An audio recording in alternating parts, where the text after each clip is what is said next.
Hello and welcome to this Lesson Lab module titled Critical Reading, Discussion, and Writing that was designed and produced by GoTeach11. Your journey starts here. In this module, you'll be able to identify a process for critical reading and create a critical reading task that leads to discussion and writing. This rubric details how you'll demonstrate your learning. During a 15 to 20 minute mini lesson, you'll center the learning around a text or a text set, and you'll begin by building background knowledge, previewing vocabulary, setting a purpose for the reading, and selecting look-fors. You'll encourage students to highlight and annotate during reading, and you'll follow the reading with discussion and a writing task. The template for critical reading, discussion, and writing is based off of work from Mike Schmoker's Focus, Elevating the Essentials to Radically Improve Student Learning. We won't actually read from the book during this module, but if you're wanting additional information about critical literacy, specifically how to make it happen in your specific content, refer to Schmoker's Focus. Now that we know how we'll show our learning in the mini lesson, let's add a few wrinkles to our brains. Why does critical reading, discussion, and writing even need to occur in every subject? Isn't that what English classes are for? Well, yes and no. It is true that ELA courses help students become more proficient readers and writers, but to be truly prepared for post-secondary success, students need to be able to have high levels of literacy in every content. Whether it's essay-based tests in social studies courses or writing a thesis in the field of rocket science, students are expected to read, write, listen, and speak at high levels into adulthood. Thus, every teacher shares the responsibility of helping students become more literate in their abilities to sound like scientists, musicians, art historians, or whatever expert in the field that you'll teach. Note that we have the word critical alongside reading, discussion, and writing. When we use the term critical in the phrase critical literacy, we're asking students to go beyond simple reading and writing. The term critical steps up the rigor a notch. Critical literacy is distinct in that we want students to be critical about what they read, meaning we ask students to look for specific information in a text so that they can use the information and do something with it. Maybe they analyze the details from a text to justify an argument. Maybe they analyze a text to evaluate whether or not something could be written better. Critical literacy means that we're being purposeful in the reading and that we're doing something specific with the information, as opposed to simply reading and discussing to find the main idea. So to make critical reading, discussion, and writing occur, we'll need to center the lesson around a text. We use the word text loosely here, as we want to try to provide options for all contents.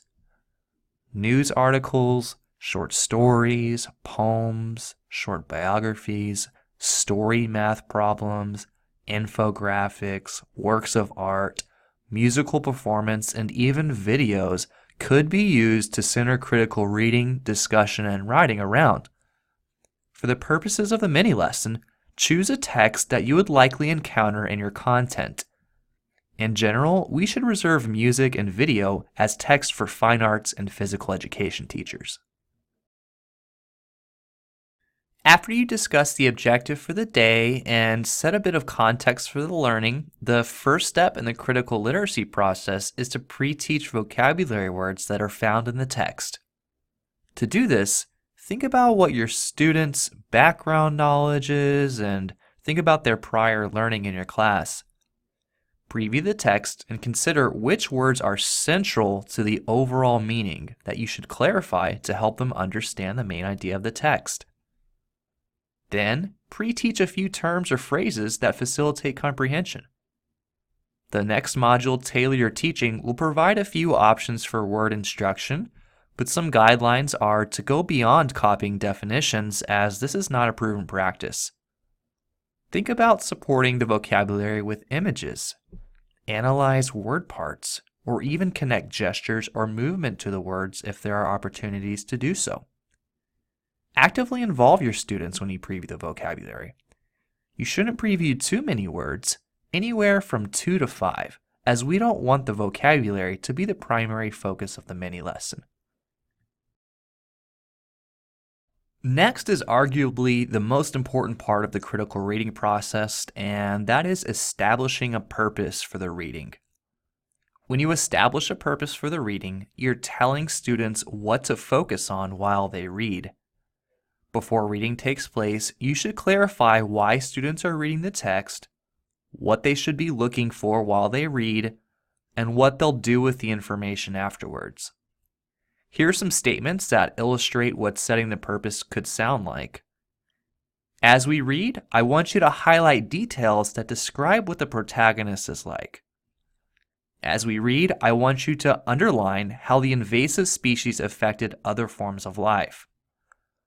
As you read the problem this time, I want you to identify what operations must be performed. As we watch the performance, I want you to listen for when you hear more than one layer of singing. Write the time when you hear the multiple layers. Consider even having students write down the purpose for reading so it's even more transparent for them what they should be looking for as they read.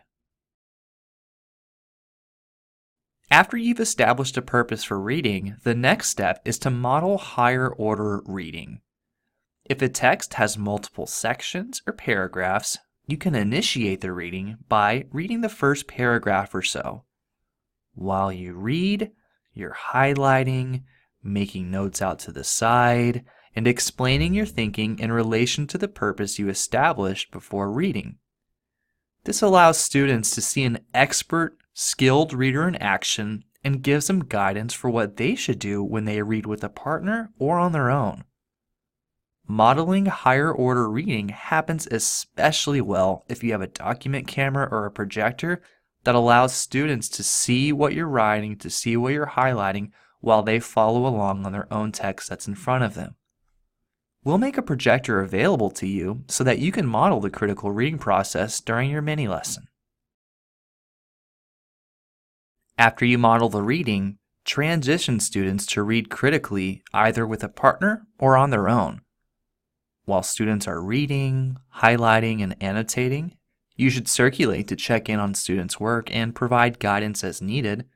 Maybe as part of differentiation, you read with a particular student if they need that support.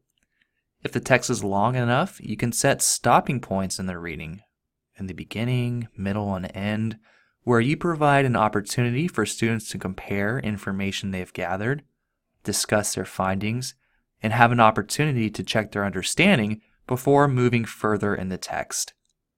Setting stopping points in the text works really well alongside gradual release and allows for a transition from I do, we do, you do during the reading process.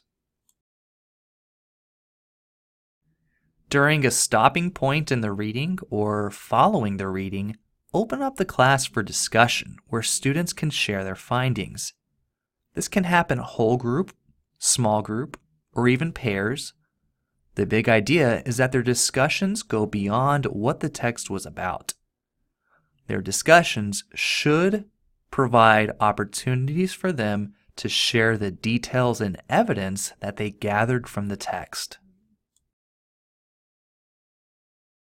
Schmoker states on page 84 of Focus that people truly do enjoy sharing what they've learned from close reading.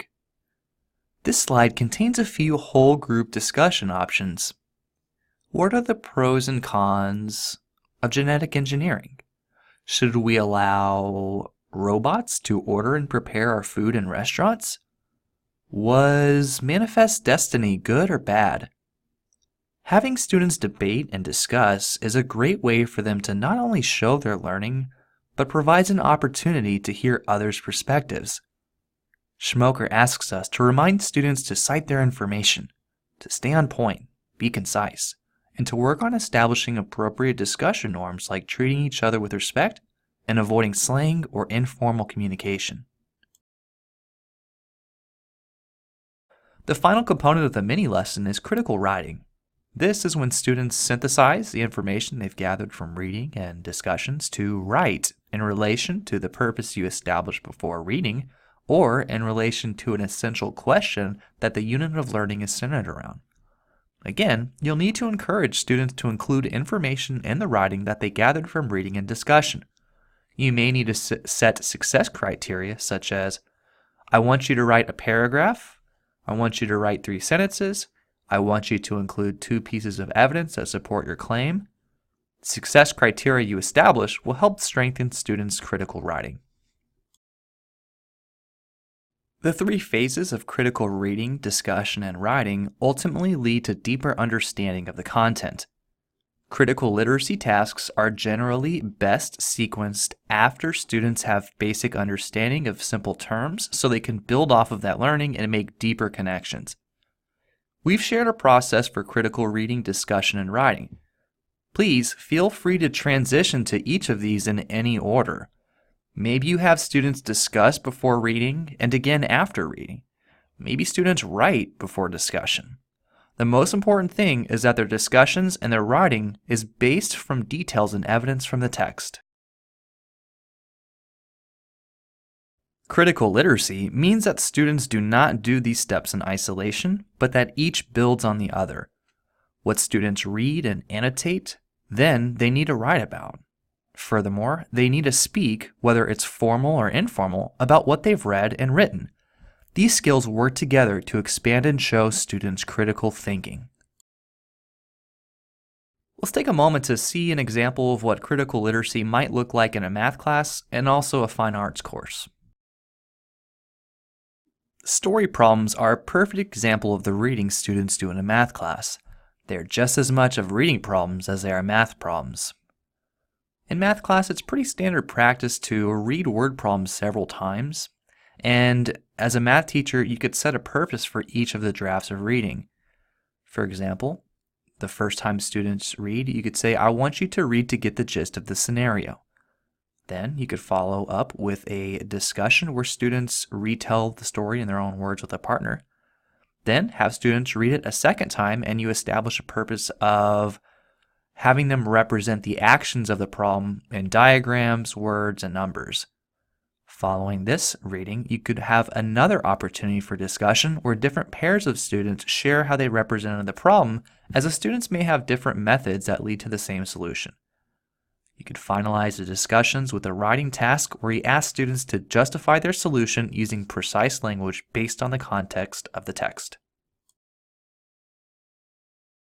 What to do in a music class might sound like this. Students, I'm going to ask you to read and annotate these song lyrics that I'm passing out to you. You'll eventually be talking to someone about what you notice, so make sure you underline ideas you think are very important or worth mentioning to someone else. While the students are reading, the teacher walks around and monitors as the students annotate. Next, students, now get with your shoulder partner and discuss what you underline and why. Compare annotations with your partner. Be prepared to share a general statement about the conclusions you drew from your discussion together. Again, the teacher walks around and monitors as students discuss. Next, the teacher plays the actual song for the students, and what to do might sound something like this.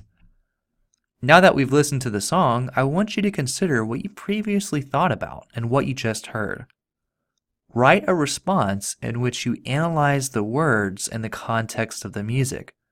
For example, how did the tune of the music add to the song lyrics? How do the words and music work together? How did the music change what you previously thought about the lyrics?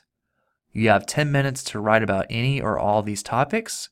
Ready, go. Notice how the students read, spoke, and wrote. The order of the reading, speaking, and writing could be changed depending on the task as long as they're all complementary and completed together as a unit. Nice work! You've completed your learning for this module. The next few slides will provide a few tips so that you can be successful in the mini lesson. Let's take a look at this proficiency rubric one more time. You might be slightly intimidated by the amount of success criteria for this lesson lab in general, but that's why we're giving you an extra 5 to 10 minutes to meet all these criteria, as you will need to help students work through a text. So, in this mini lesson, you'll center the lesson around a text or a text set. That'll be the basis for the learning. You'll begin the mini lesson by building background knowledge. You could build background knowledge by previewing a few vocabulary words that you select. Before the reading takes place, you'll need to set a purpose for the reading. Why are we reading this? What should we be looking for? So you could set a purpose by selecting look fors before the reading. Then, of course, you want to encourage students to highlight and annotate and look for specific information that's related to the look fors. After they have had an opportunity to highlight and annotate, you'll follow the reading with a discussion where they could share the information they've highlighted or annotate, and then conclude the learning task with a writing task. For that extra challenge, initiate the reading in I Do by modeling your thinking, modeling the highlighting and annotating so that they could see what it would look like from a skilled reader. Also, when it comes to the writing, set some success criteria so students know exactly what they need to include in their writing. You might be wondering, where do I find text to center the lesson around? Well, this will be much easier when you have a class set of textbooks, although it should be stated that the information in textbooks might not always be culturally relevant, it might not be up to date, and you still may need to do your own search for related content. My favorite resource here is newsela.com, as it's updated with current events and even has sets of related text. Readworks.org and tweentribune.com are similar to NewsELA in that they offer the same article at different reading levels. In the next module, you'll learn that you can tailor your teaching by offering different levels of text to different students. The other sites listed here also have free text, but please feel free to conduct your own search, such as conducting a search for story math problems. This slide contains tips for how to align this module with the gradual release module. Refer to this chart here to help you plan your lesson. Generally, previewing the vocabulary and setting a purpose for reading happens in the I Do portion of the lesson, but you can involve students in the process of previewing vocabulary, which would be more We Do.